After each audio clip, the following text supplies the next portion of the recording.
All right, everyone, y'all can go ahead and be seated, those of you who are standing. We are going to pick up where we left off last week, so I would like to welcome everyone back to another Peaceful Solution Character Education Program certification training course, where we are training teachers to go and teach the Building Moral Excellence in the Workplace manual in the workplace and in a workplace environment. And last week, we got into Chapter 4, so for those of you who are just tuning in or who might have missed last week, we want to do a quick recap and bring you up to date to where we are now. Okay, so we're going to go to page 65. If you have your books with you, if you do not have your books and you're following along online and you're interested in getting a PDF version so that you can follow along on your phone, please put it in the chat box on Facebook or message us directly on our official Peaceful Solution Facebook page, and we can get that to you so you can follow along if you do not have a manual or you're not able to get one where you are. Okay, so we're going to go on page 65. Chapter 4, ask more than just a 3-letter word. And I'm just going to read a few points that we covered here, which is in the first paragraph. And it says, the importance of asking for permission, instruction, or just to be 100% certain that we are taking the right course of action is part of being responsible, respectful, and is a great indicator that we are practicing self-control. Okay, so notice, when we see and we recognize the importance of asking and we're giving that our 100% focus, it shows that we are being responsible, respectful, and we have self-control, which are all 3 character traits that are very much appreciated and desired in a work environment. Okay, now going on to page 66, there's a point that I really want to emphasize that we've been going through the past few weeks. On page 66, under asking means to seek permission. It's the last sentence of paragraph 1, and it says, granted, not all conflicts can be avoided by asking first. And we want to give that disclaimer because at the Peaceful Solution, we never want to give someone the false hope or put you under false pretenses that by practicing the Peaceful Solution, your life will be perfect and you will never have problems or situations arise. Okay, so remember this, conflicts can be avoided by asking first, but let me read that again. Not all conflicts can be avoided by asking first, but it can be significantly reduced. Okay, and that's the point that we want to key in on here, is that you won't completely eliminate conflicts, you won't eliminate problems, you won't eliminate situations in your life, but you will have the tools and you will better be able to handle that situation when it comes up. When you get into a conflict, or when you get angry, or when you become flustered, or you become upset and you feel like you're not being treated fairly, or you feel like you're being taken advantage of in your workplace, that conflict is still going to be there. But how are you going to react? How are you going to behave? And having the tools to behave in an appropriate, respectful, kind manner where you're using self-control, that's where you avoid the next conflict. That's where you avoid a small disagreement turning into an explosion. Those are the tools that we're hoping to get across, and as teachers, you really want to enforce that when you're teaching this to a workplace environment. Because they're going to try it, and if you've ever followed along with any of our classes the last year on live stream, and you've taken some of the tools that we've given you and you use them in your life, and you're like, listen, I did everything you said and I still had problems. You're going to have problems. So we want to make sure that that's understood. It doesn't eliminate the problems. It gives us the tools to be able to deal with the problems in a peaceful way so that we're not hoping aimlessly, walking blindly, hoping for things to get better without realizing there's something that we have to do. There's an action that has to be put into place. Okay, going on to page 67, under what we should ask for, it says asking brings unity into the working environment. And this is the point I want to hit on. It sets a standard of conduct. And that's what the Peaceful Solution very much promotes, is that standard of conduct. This is an expectation that is set. This is what is expected. Okay, when you walk into my workplace, when you walk into my work environment, if you are going to be on my team, this is what is expected of you. If you are not able to meet this criteria, then let me know. We can work on it. We can talk together, not to eliminate you from the team, not to push you out of my workplace, get you out of my business, but the honesty of saying, I don't know how to do what you're telling me. I don't know how to have self-control. I don't know how to convey my emotions. I don't know how to put what I'm feeling into words. But having the supervisor and the people over you and the managers and the boss, having the tools that the Peaceful Solution can give you, that you can pass to those who work in your business, those who work in your company, those who work under you, that they have the tools to be able to better better meet your demands and better meet your expectations as a company. Okay, and then going into page 68, these are some of the scenarios that we went over last week with, we used the example of Harry in scenario A, where instead of asking to see where he needed to put things, from one warehouse to the next, he just jumped to conclusions, assumed this is where they needed to go, and then he made an entire afternoon of work for himself that could have been avoided. Okay, that's one way that asking can have an unseen consequence on our own selves. Okay, and then scenario B, we gave the example of Sheila and the little girl who her grandmother showed up to pick her up, and then the mother came to pick her up, and her daughter was no longer there. And then we've seen Sheila, by not asking, by not verifying the information, the consequences that could have occurred with this little girl. She could have been kidnapped. The mother might have never seen her child again. The whole company could have been shut down if they got that reputation of not verifying information and not making sure that the children are safe and the parents don't have full trust in that.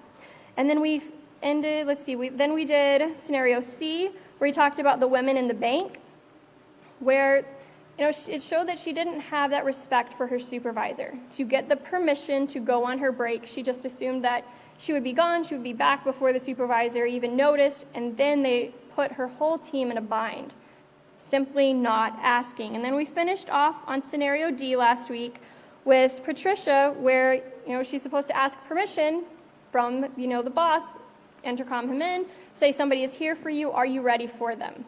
But she was flustered, she was in a rush, so she ushered them straight in. She ended up embarrassing her boss, she embarrassed herself, and then she could have insulted, accidentally the client that she was ushering into that business. Okay, so these are all unforeseen consequences that the Peaceful Solution hopes to help us to be aware of and to give us the tools to be able to see, okay, if I'm not asking, it seems so small now, but what does it ripple out towards? How does this one choice affect my day? How does my choice affect those around me? How does me not asking now put more work on the shift that comes after me? Or not finishing up what the shift before me didn't pass along to me that needed to be verified or that needed to be finished? Okay, so we're coming back to page 72, and this is where we left off last week. So we're going to go into scenario E. And I believe we do have a reader for scenario E.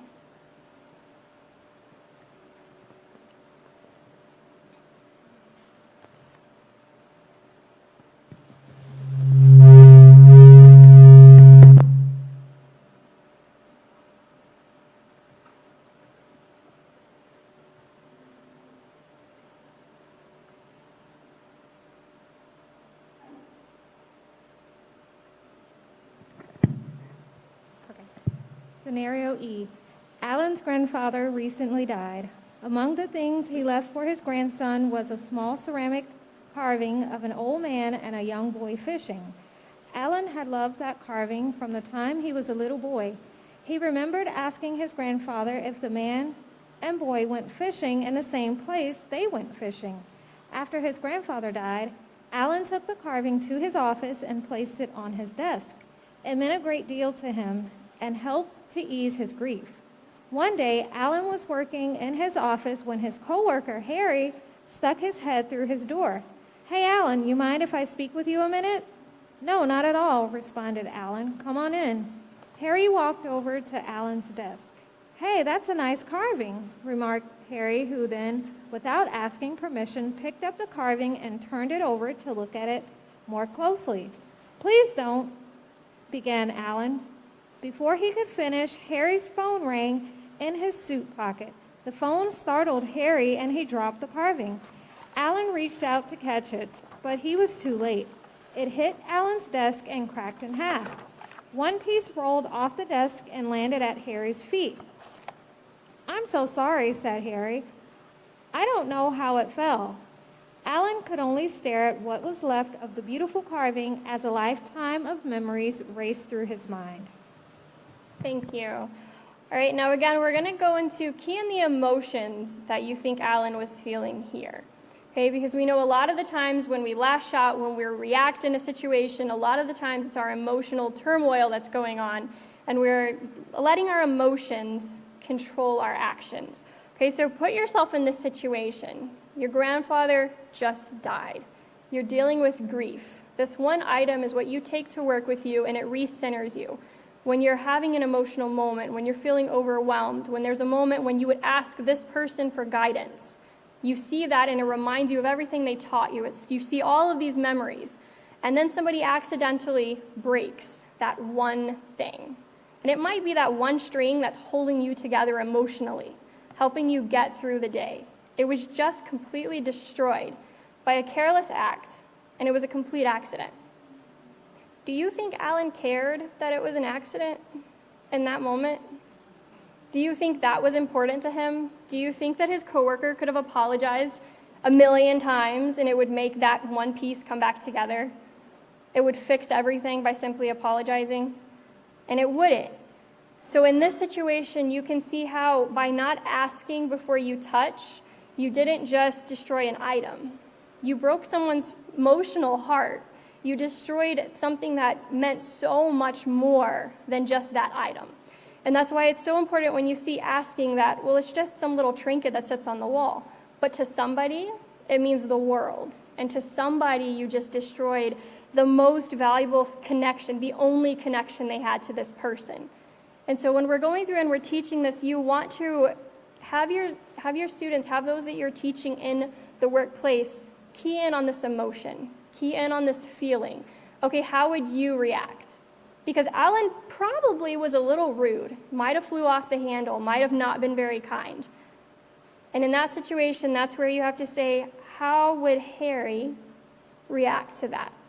Because Harry could still apologize, and then when Alan is lashing at him and you don't understand what you just did, you did this and you ruined this and now my whole day, and the next day, that thing he looked up at, he's going to see it and he's going to be reminded of that. So now Alan's going to have to do some work and work on forgiveness and find a new way to deal with his grief. But Harry has to still practice self-control. Harry has to have compassion. Harry has to have empathy. And that's what I really want y'all to key in on this, because that's one thing that hit me from this scenario, is that it's very easy to say, well, it was an accident. But emotionally, that's not what you're feeling in that situation. And when you're teaching this in a workplace, you're going to have people who work together, coworkers, who have probably been burned quite a few times over the years, especially if they've been together for a long time. There's going to be, forgiveness that needs to be built. There's going to need trust that needs to be rebuilt. And we're going to have to be able to have the tools to help them and to share with them that I understand that you want to lash out. I understand completely that this is how you're feeling in this moment. But take those feelings and turn it into an action that doesn't hurt another person.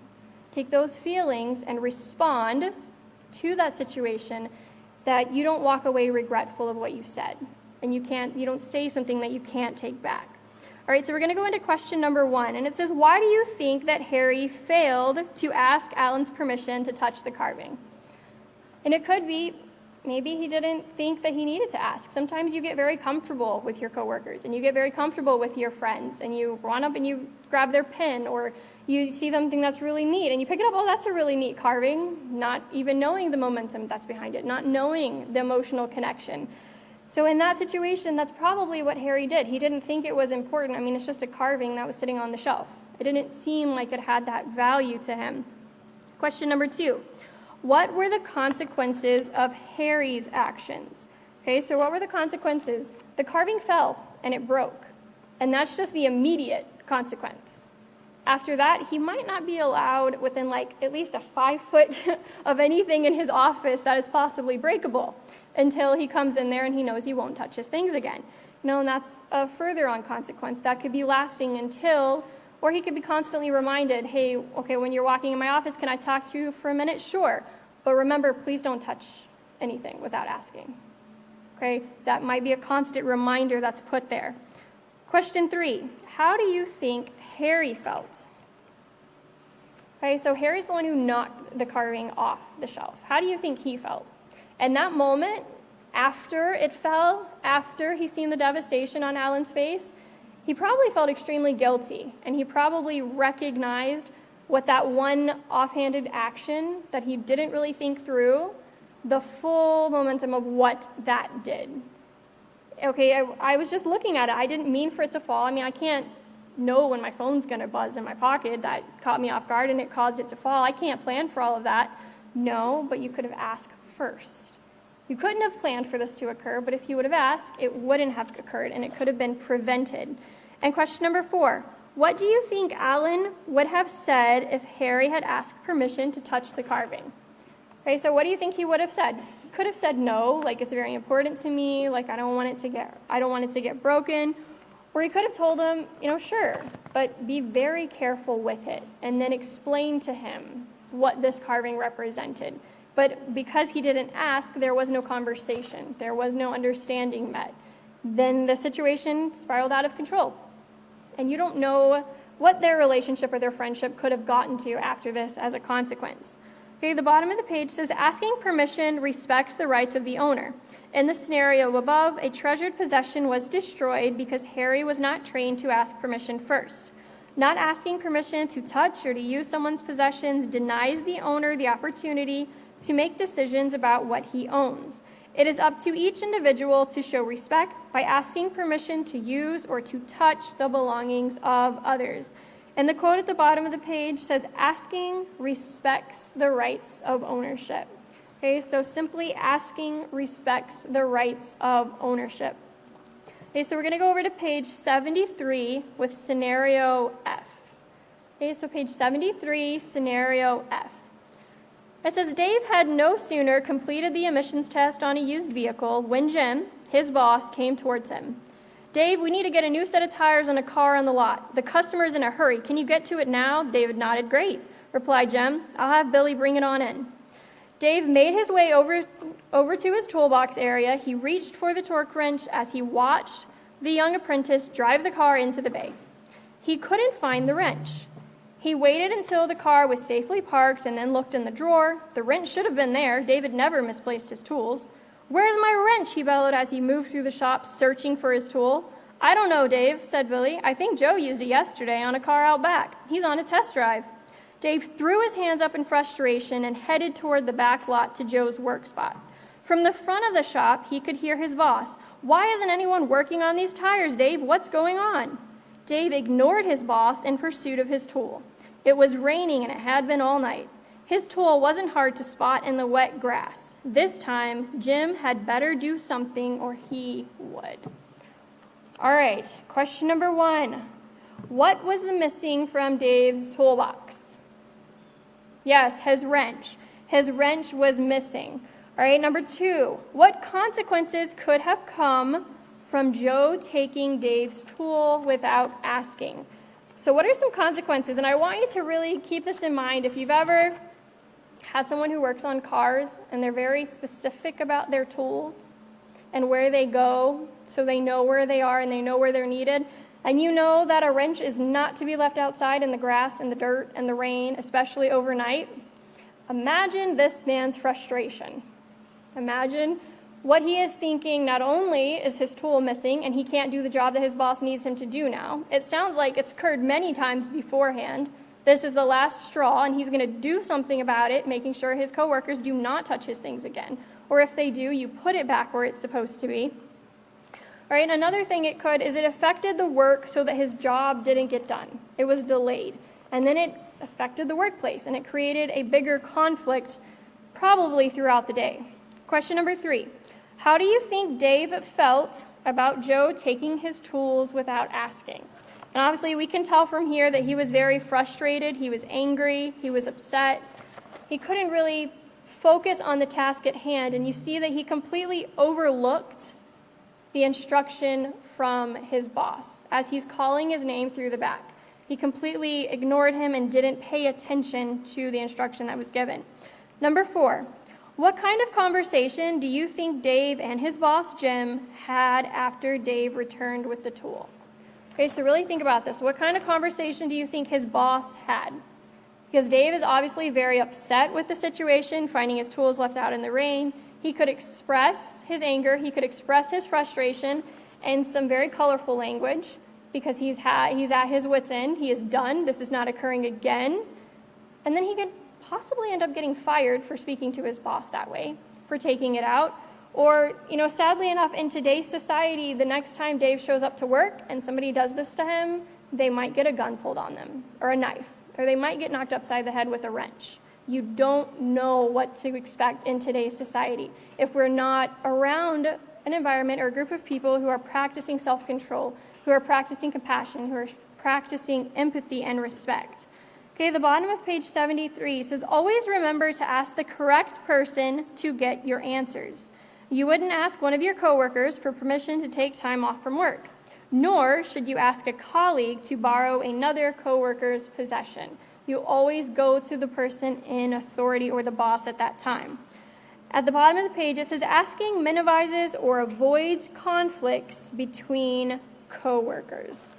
Okay, so you want to emphasize the importance that asking avoids conflicts between coworkers, and that's what we're all about, is preventing a conflict and preventing a bad situation.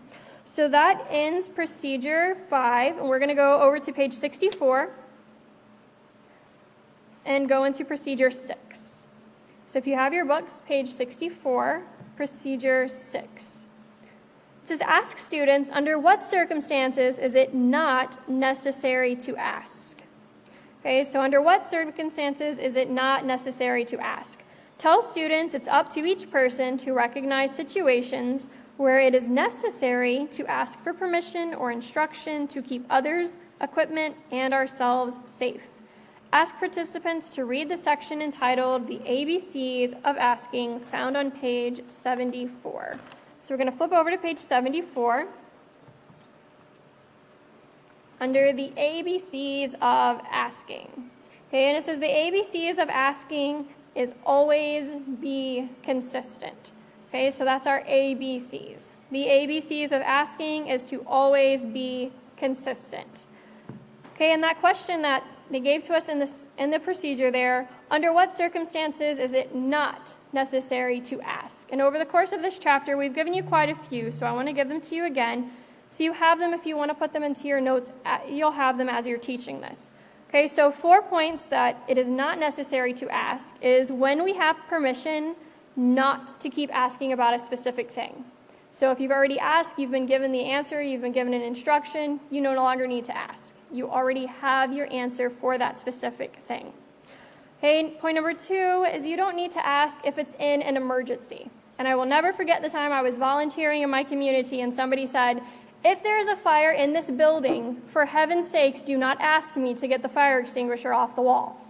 Go get the fire extinguisher and take care of the situation. Okay, so in that situation, you do not need to ask permission. I'm sure they would overlook that one moment and they would be very thankful that you did what you could to save the building, to save, the whatever was in that building that needed to be saved, and you could save the lives of those who might still be in there. All right, number 3, you no longer need to ask for tools that are assigned to your work environment. So if a tool is assigned to your work environment, you have permission to use it, you no longer need to ask.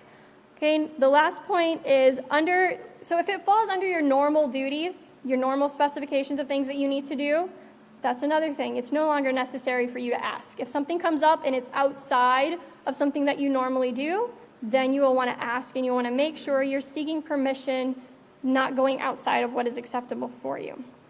All right, so on page 74, it says knowing who to ask, when to ask, and then consistently asking when it is appropriate to do so require the positive character trait of self-control. Self-control enables us to stop and consider the situation and then think about the appropriate ways to deal with it. Okay, and that's the tools that we're giving someone. By having self-control, you stop, you consider the situation, and then you're going through your mind of the appropriate ways to handle that situation that doesn't create a bigger situation, that doesn't hurt or harm your coworkers, it doesn't harm the company, it doesn't harm the tools that you're using, and it doesn't harm the environment. Okay, so you're always reflecting on this. We need to recognize when a situation requires that we ask permission to touch or borrow the belongings of others, or for permission, instructions, guidance, or clarification. And that's where it goes, always being consistent. Okay, when you're able to view a situation and recognize, okay, I need to ask before I do this, and it's a habit, it's not something that somebody has to constantly come back and tell us, okay, I really need you to ask me for this. Or if you would have asked me, it could have avoided this situation, or we wouldn't have had to have this redone. When we're consistent, we're able to recognize, I need to ask here, and I don't need to ask here. We're able to identify that. It says, knowing which situations require us to ask and then consistently asking when that situation or similar situation arise will help prevent misunderstandings, costly mistakes, and regrets. It will also help to avoid conflicts. The only time asking about a situation becomes obsolete is if you are given permission to handle it in a specific way whenever the circumstances further arise. However, you must be on the alert for even the slightest change in your routine. Always be mindful, always be flexible that rules are bound to change, as situations change in our environment. I mean, COVID was the perfect example. We all had to very quickly learn a 360 way of how we run our businesses, how we interact with someone, how you even order food.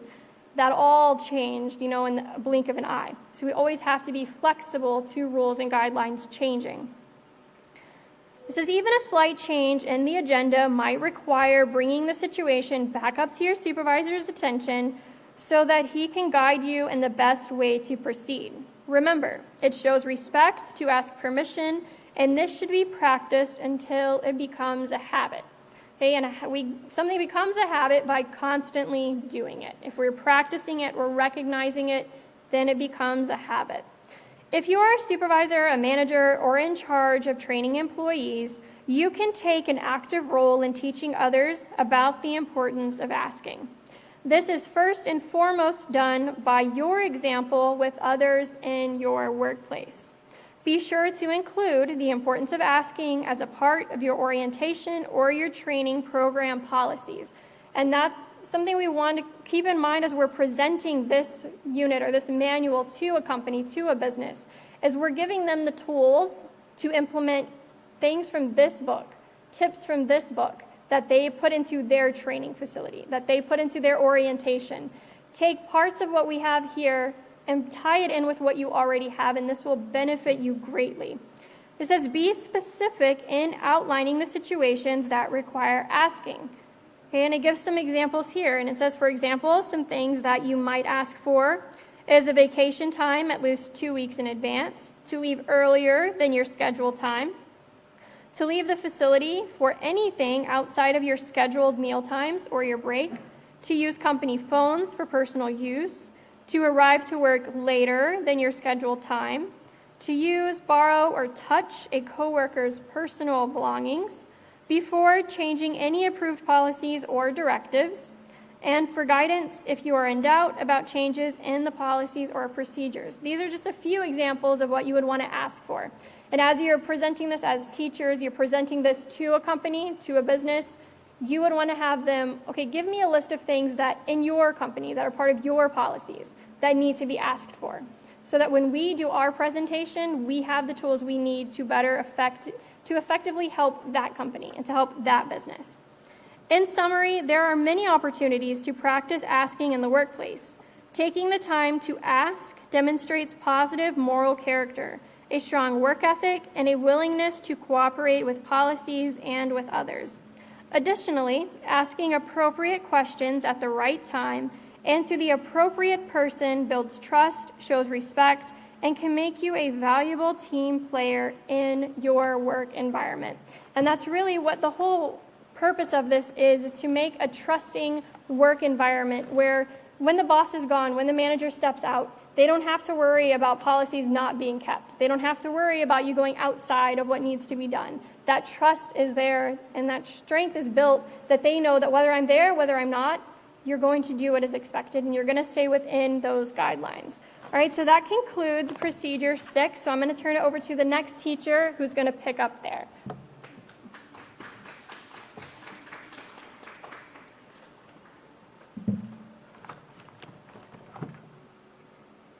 How's everyone doing tonight? All right, Brittany did an excellent job covering pretty much the rest of the chapter on asking. And if you turn back to page 64, there's just a couple more steps that the lesson entails here. So we want to just go over those.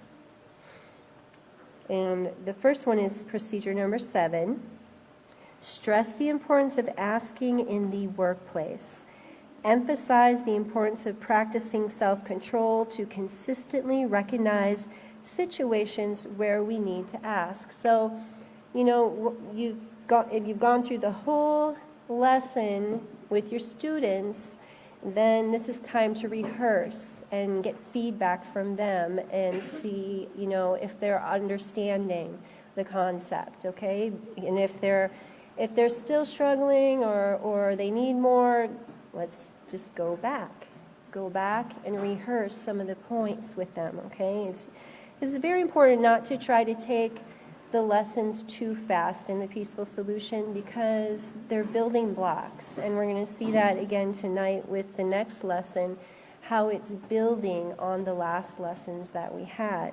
So, this is an opportunity to do that, you can stress the importance through that review and through asking them questions and getting them thinking, do they understand the importance of asking?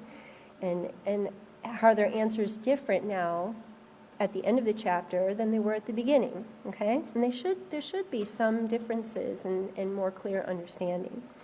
And then Procedure 8 says, conclude the lesson by rehearsing the importance of asking in the work environment to avoid regrets, costly mistakes, injuries, and even embarrassing situations. Emphasize the importance of stopping to consider if a situation would require them to ask for clarification, safety, or instructions. Okay, so and those are the lasting notes that the Peaceful Solution wants to leave people thinking on in this chapter, chapter 4. Okay, ask. It's more than just a 3-letter word. So we have completed chapter 4. And we're going to go ahead now, jump ahead to chapter 5 tonight, which is respect. Give it freely. And this is one of my very well-liked chapters in the Peaceful Solution. We've taken it into the schools a lot and taught a lot about respect. As you know in the news, we see in the schools and in the workplace, the need for respect is overwhelming, right? Because there's so much trouble going on right now in society, and especially with our young people and especially with those who have been raised up and their environment has not been great, or they've had hardships in life and they've never been taught how to deal with them. So this concept of giving respect freely, as it says here, as the title is Give It Freely, is a lot of times it's a very new concept to people. Okay, so let's jump right in here to page 75 in the overview. And it says, many believe that respect must be earned. And I'm highlighting, okay, because this first paragraph has a lot of highlighting. So if you're highlighting your books, this is what the concept is that we've been taught in society. But why? Why do people believe it has to be earned? Okay, there is something, this is what society teaches, but there's something that must be earned, and it's not respect. Does anybody know what is okay to earn? Yes, trust. Trust. Okay, so, and I remember, explaining that to students and them looking just bewildered at you like, really? And if they started really thinking about it, oh yeah, you don't have my trust, I don't know you. But why shouldn't you respect me when I walk in the classroom? What reason? I'm coming to teach you. That's a very that's a very easy way to explain it to them, to see that, well, you don't know me from anybody, but I came to teach you, so at least sit there quietly and listen and raise your hand if you have a question and be polite, right? That concept they can grasp pretty easy. So, but it is important to explain that to people because they will challenge you if you say, no, respect, you don't have to earn it. They'll challenge you if you don't give them a little more there. So Continuing here, it says, the truth is that respect should be given automatically to others regardless of age, nationality, or any other distinction. Okay, so there is no criteria that isn't covered, okay? No age that should be respected more than any other, no color, no place of origin, no level of understanding should be respected more than any other. Everyone deserves respect. And in the next sentence, you can highlight and underline it or write definition, because here's the definition in the Workplace Manual for respect. It means to show care and concern, honor, or esteem. That is the definition for respect right there, okay? To show care and concern, honor, or esteem. And that can be for people, and it can also be for possessions, all right? So, when we're thinking about respect, a lot of times we automatically think about people, but remember, we have talked about this in chapter 3 about ownership, right? So, in rights of ownership and respecting them. So you see how that goes hand in hand. It is an integral part of all people's relationships. So this is what the Peaceful Solution is saying about respect, okay? So listen closely. In fact, respect is the foundation of all positive interactions. And I wanted to bring back one of our other books that you could see that concept we taught in the intermediate series in the respect unit. And that's on page 11. So if you want to look at that, that's up on your screen.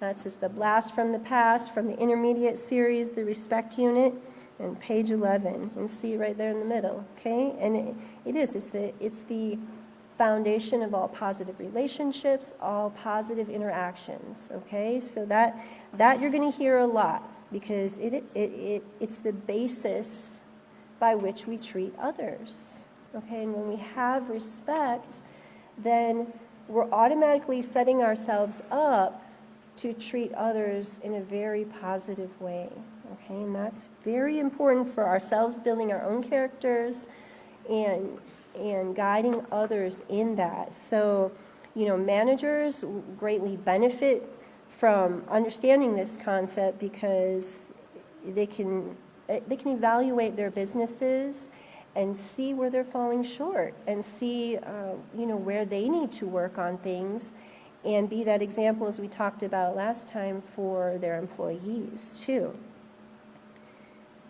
Okay, so continuing here in the middle of the paragraph, it says respect in the workplace should be demonstrated consistently between employees and their supervisors, between male and female co-workers, and also between workers of the same sex, and is imperative with all customers. Okay, so when dealing with customers, I remember working in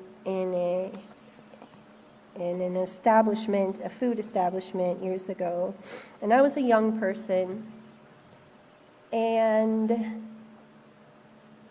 I remember one time I did not practice self-control, and I was handing something out, or I was getting an order for a customer, and they were in the drive-through, and they started yelling. I believe, if I'm recalling correctly, that they were in a hurry, right? They were in a hurry, and they had been waiting a little while, I think, and I was bringing their food or their drinks or whatever it was, and they just started yelling at me, and I don't even remember what I said, but I know that my manager reprimanded me for it, because I didn't respond in a polite way to them, and I had never been treated like that by a customer before. Really, it taught me a lesson that, even though they did not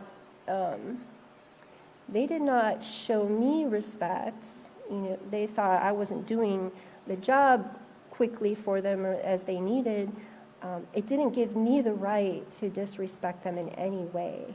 And that was a great lesson that I was taught that day, and I remembered it, and I was able to learn how to respond better. So It's very valuable, especially when you're in customer service and dealing with people, because not everybody is going to be friendly and nice and bubbly. And your employees, they're the representatives of the company, right? And you give them the instructions of how they are to behave, but there's no manual for the person on the other side of the counter. They're going to come and they're going to meet a lot of different people in a lot of different situations, and you can see the need for them to have self-control and to really understand that, it's not, don't take it personal, right? Because some people might have a bad day, or they don't understand respect at all, and they might have these customers repeatedly, and then they get to know them, and then they see, that this is a lack of education. So when you're educated in the peaceful solution, it's so nice, because then you, as a person, start to understand that not everybody is educated. And it's a lot easier, I think, to just give that respect freely at that point, because well, it's just a lack of education on their part. Okay, so that just brought that back to my mind. And it continues here, we must also extend the concept of respect towards the possessions of others by asking to use, touch, or borrow their belongings. So there's that, from chapter 3, the concept of ownership. I highlighted that and I wrote chapter 3 there. And I underlined asking too, because it's chapter 4, which we just covered, asking for permission. So you can see how one lesson is building on another lesson, here. Even one person lacks respect in the workforce, the atmosphere would quickly deteriorate, resulting in behaviors that could be offensive and harmful. When there is respect in the work environment, okay, and I numbered these, because these are benefits, and I like to point out the benefits always to the students when I'm teaching, because here is why you're going to do this, okay? Here's the motivation for people. So, make sure you emphasize the benefits to those learning that you're teaching, because they have to see, sometimes we have to see, well, how's this going to benefit me, right, before I'm going to try it. And because you'll deal with skeptical people who think, well, it's just not going to work. But no, here's the benefits, okay? And they can't argue with these things. Conflicts and disagreements are significantly reduced, okay, right? If you are trying to be respectful and your coworkers are trying to be respectful and your employer is trying to be respectful, that's going to significantly reduce conflicts, right? And number 2, coworkers learn to trust and rely on one another. Now, remember before, what you all said is something that isn't freely given, is trust. Trust is built over time based on interactions with people. So when you have positive interactions and respectful interactions, then those are people you would tend to start trusting. And so that's a very nice benefit. And because when you have trust, it's like it makes the work environment very comfortable. And we're going to talk more about that in a little while. Okay, number 3, both female and male workers know that they can do their duties without fear. Now here's an emotion that's a negative emotion, right? So they won't have fear of harassment, crude language, or jokes in their presence. And this is a big deal in society today, that these things do take place, and where respect is being shown, nobody even has to worry about those types of situations going on, because it's just not even thought of. It's not thought of to joke or make fun of someone or to harass them in any way, any inappropriate ways. So, the mindset is, I care about these people that I'm working with, or that that are my customers, and I want to serve them. And then number 4 here is the last sentence, another benefit.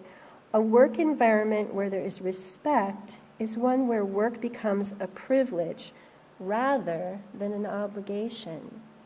And I highlighted and starred that and underlined it and everything. Whenever something stands out to me like really big, that's what I do.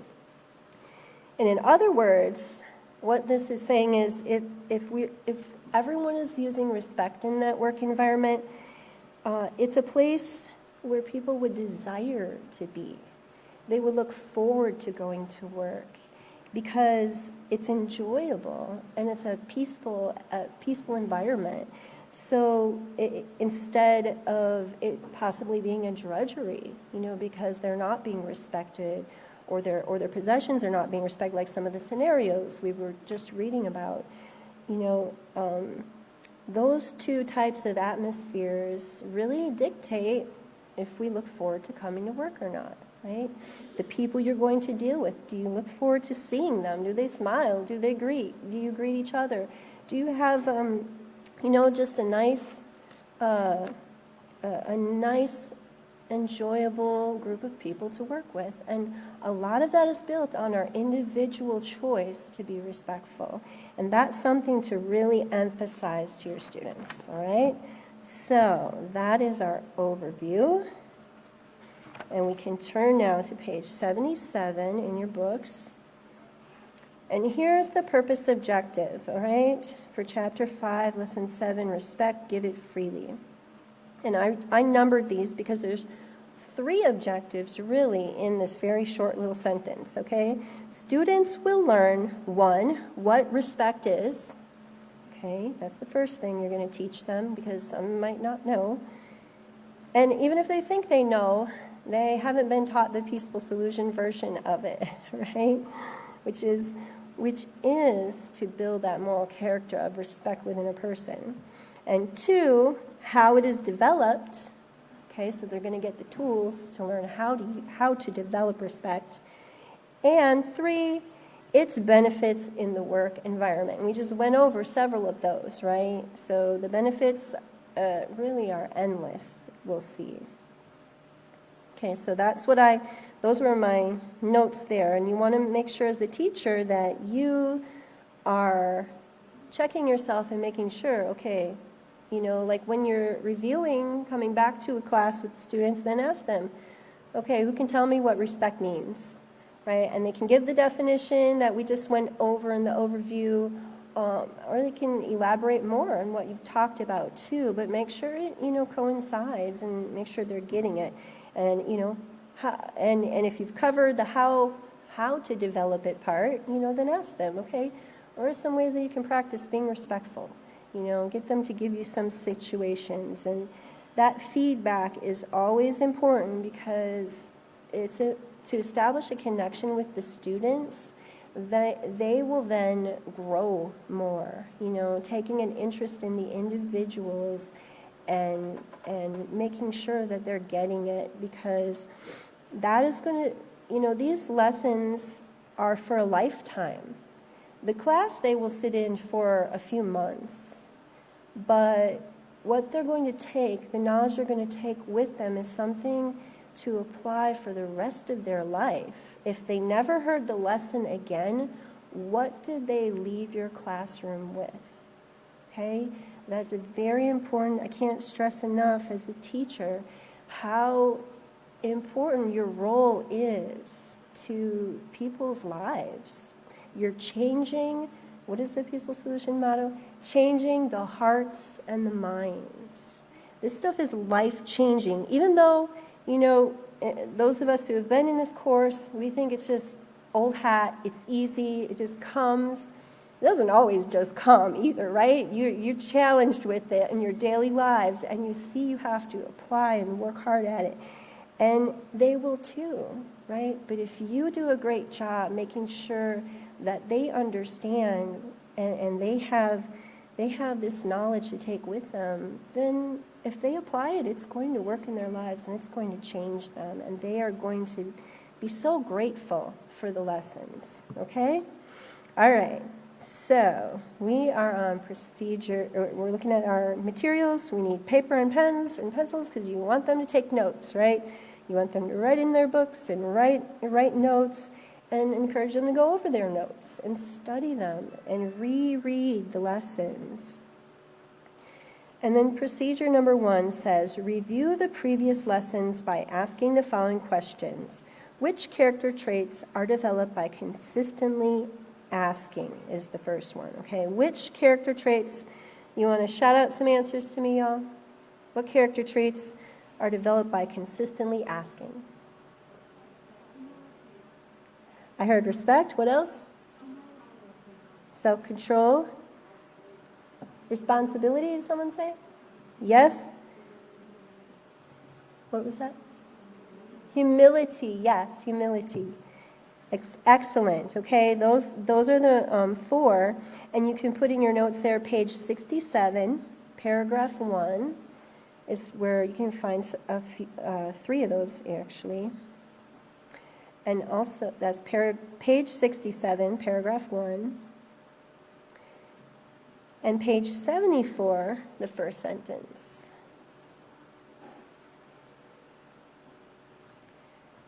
So that's great. You all, I can tell that you got a lot out of chapter 4. Great. Okay, so here's one more question from chapter 4. How does asking help to improve the work environment? Okay. What's one thing? Yes, it avoids conflicts. Excellent. And like I was saying before, it does build trust, right? It's like that taking that time to respect someone else and their possessions and going and asking them is going to build trust between you and that other person. And that's found on page 66, and it's paragraph 2, okay? Page 66, paragraph 2. Now, procedure 2 has a few definitions, and I'm going to give you some definitions as we go along, okay? But it says, ask students how many have heard the saying, you have to give respect to get respect. How many of you have heard that? Just show of hands. Right? Okay. That is a very common saying in the world. Everywhere in the world, I'm sure it is. I don't think it's just here in the United States, okay? I did send out this question to a few people, and if you didn't get asked, don't feel bad, but I could not give 20 billion answers, so.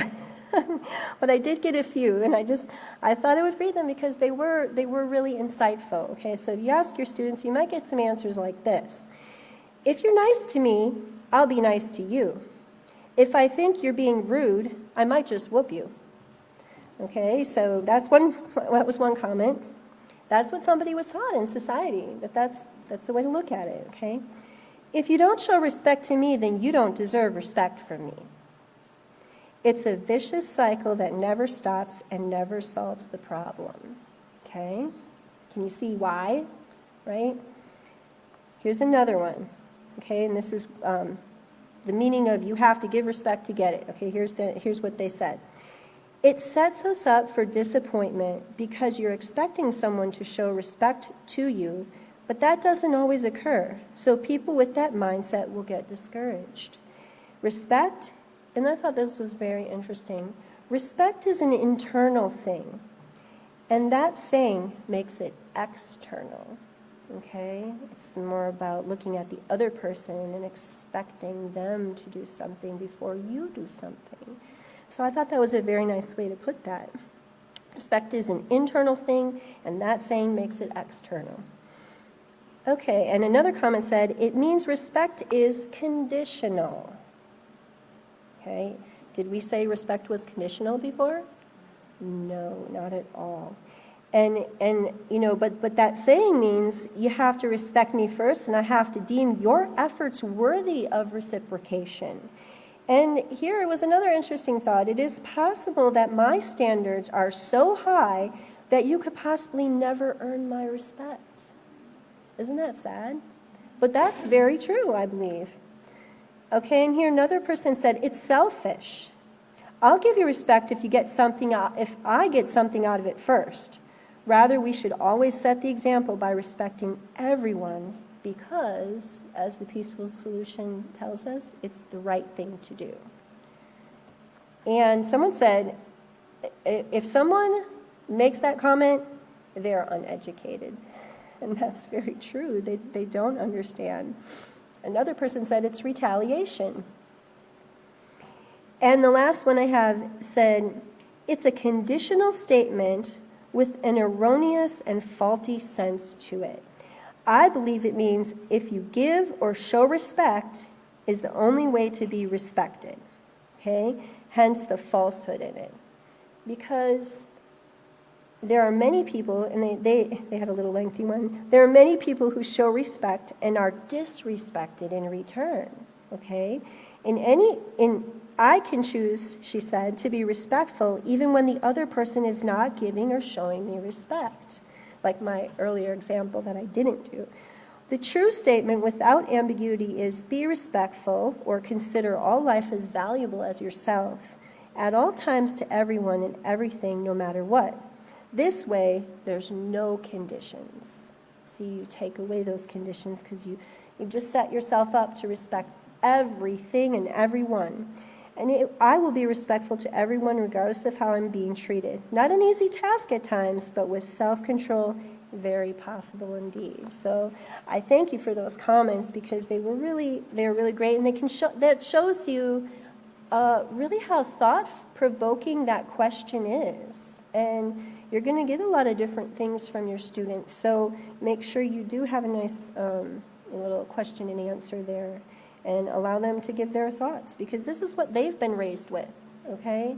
And it's important to acknowledge what we've been taught as a society, and then learn, okay, but there is another way, okay? There's another way we can practice. So continuing here, it says, allow them to share their thoughts on this saying, and inform students that the peace, now here is what I highlighted in this paragraph.